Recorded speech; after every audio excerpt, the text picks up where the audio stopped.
It's that. Our AA Best Bail Bonds Radio Row coverage from New Orleans is brought to you in part by Flight by Yingling, Circa Las Vegas, Smoky Mo's Barbecue, Center Gen X Testosterone and Weight Loss, and Southern Recipe Pork Rinds on 94.1 San Antonio's Sports Star. The great Emmitt Smith joining us here on the Blitz on 94.1 San Antonio Sports Star. Oh, and he's got the bottle of tequila.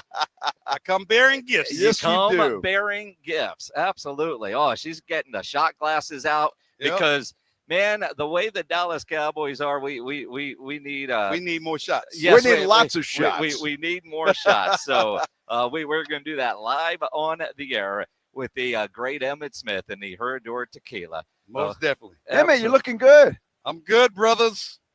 I'm doing good. How you guys doing? Man, we are doing great. This is for the city of San Antonio. We're going to toast to all the city of San Antonio. You got it. You got it. Absolutely. Those watching on at YouTube right now, do a cheers with us. Cheers. Cheers. Absolutely. Hey. Yes. All right. Yes. That's good. Oh, that is good.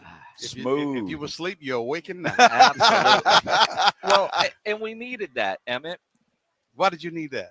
Because the Cowboys. Yeah. They will drive a person to drinking, won't they? Yes, they will. Oh, man. They do everything to piss everybody else off, don't they? It seems that way at times. Just the way everything went, the end of the season, Mike McCarthy, and then they hire Brian Schottenheimer. Yeah. Your thoughts? My thoughts are just like yours. I'm puzzled. I'm confused. I feel no sense of direction. I even hate to say I even don't feel hope right now. But I do know in the back of my mind, and I got to say this, we as fans must give the man a chance, an opportunity, and see how he puts together his staff.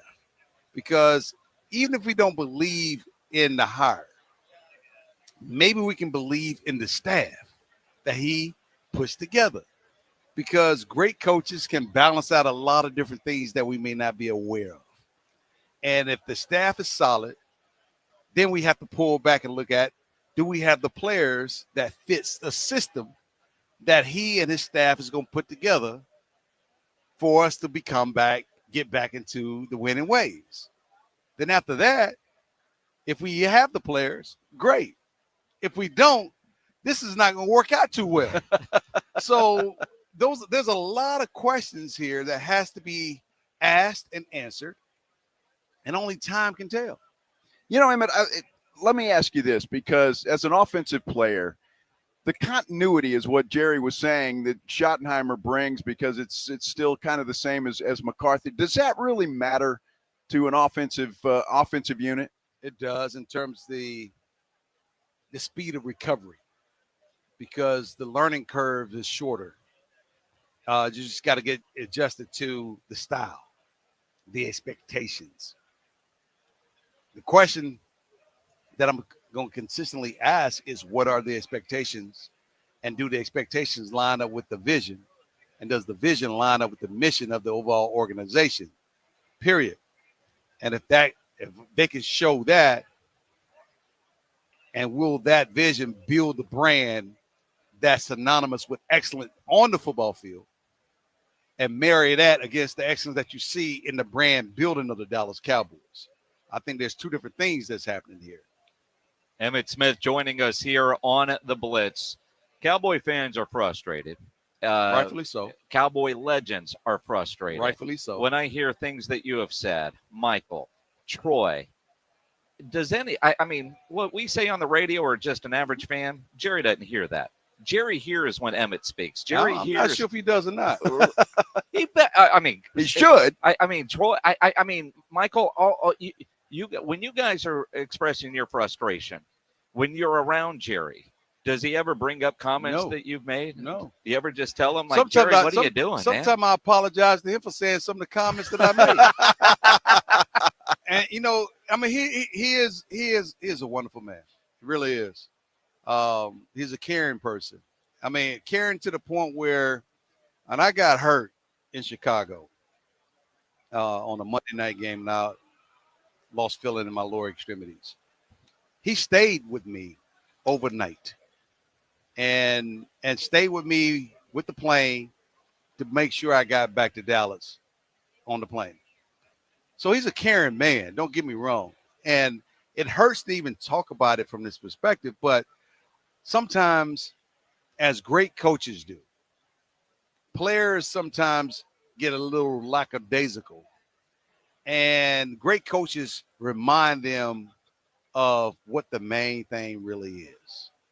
And when you hear Michael talk about or have his frustrations, or you hear Troy have his frustrations, or even my own frustrations, forgetting if you want to put everything else on the side.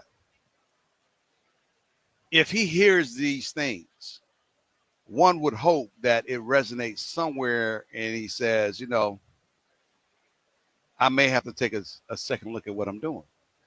And that's all that you ever hope for. Now, if he does that, great. He doesn't have to tell me he heard me say anything. He doesn't have to come up to me and say, yeah, I hear you talking about me, blah, blah, blah. He don't have to do all those things. It shows that it reflects in terms of the actions and the responses and what he does and how they treat some of the things that we talk about. Some things are left unspoken, but we understand that the message has been heard. And so he wants to win. On the surface, he wants to win. Us on the other side, like, okay, that's talk, but where's the action? Rubber needs to meet the road at some point.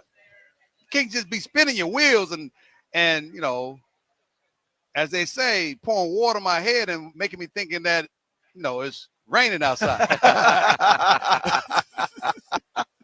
When you look at Jerry, and we'll just talk about him specifically as the general manager of this football team. Last year, Emmitt, nothing. He did nothing to improve the football team. So Mike McCarthy was, his hands were tied. Same thing's going to happen to Brian Schottenheimer if he doesn't have the pieces to play with.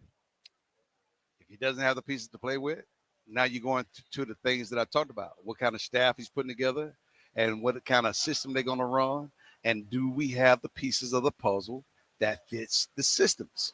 If we don't, then he's going to have to go get them. The one thing about the Cowboys I give them credit for, they have found great talent. They have found it. I don't know why that talent has not translated into great wins onto the football field. There's a major disconnect there, and I think the disconnect happens to fall in the offensive schemes of things. It ain't had nothing to do with the defense, because when Dan Quinn was there, that defense was rock and rolling. Picks left and right, turnovers left and right, and the offense was struggling. For some reason, even under Kellen Moore, we was turning the ball over left and right because we was trying to make Dak Prescott throw the ball 45, 50 times a game, and that's not even his style. He is right in the vein of a Troy Aikman. 30 to 35 times a game, and if we had to stretch it to 40, we'd stretch it to 40. But we're going to run the football 60% of the time, and we're going to be aggressive inside and out. We are built from the inside out, not the outside in. And I got guys that can blow the top off of the defensive coverage. I got guys that can be the mid-range guys. I got guys that can be the long-distance guys as well as short-range guys. And I can utilize my backs out of the backfield to help us move the ball down the field so no one can cover us.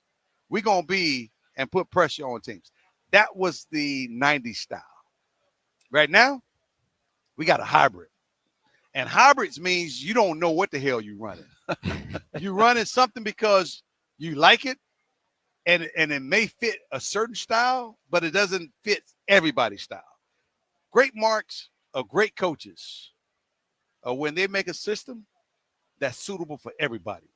And it's efficient, it's consistent, and you can grow from it. Emmitt Smith, the all-time leading rusher in the NFL here on the Blitz. The Cowboys last year went with Rico and Zeke, who had nothing left in the tank, and brought in Dalvin Cook, who had less than nothing in the tank, right? Rico, I still like Rico, but he's not the every down back, not really RB1. lot of talk about Ashton Genty right now in the first round. I think this is a good running back draft class. I don't necessarily know that I want a running back in the first round, but your thoughts, he's going to pour another shot of tequila as we do that. Your thoughts on them taking Ashton in the first round? I think it's a wasted pick. Not nothing against him, but I just think it'll be a wasted pick for the Dallas Cowboys. Because the question again, what is our system? What's our commitment to running the ball? Are we committed to running the ball, or we just want to give the illusion we're going to run the ball? The commitment to run the football says he may not be my final solution. I'm going to trade that pick away. I'm going to get more picks because I need to shore up the offensive line, or I need to get more defensive line. I need to get more picks.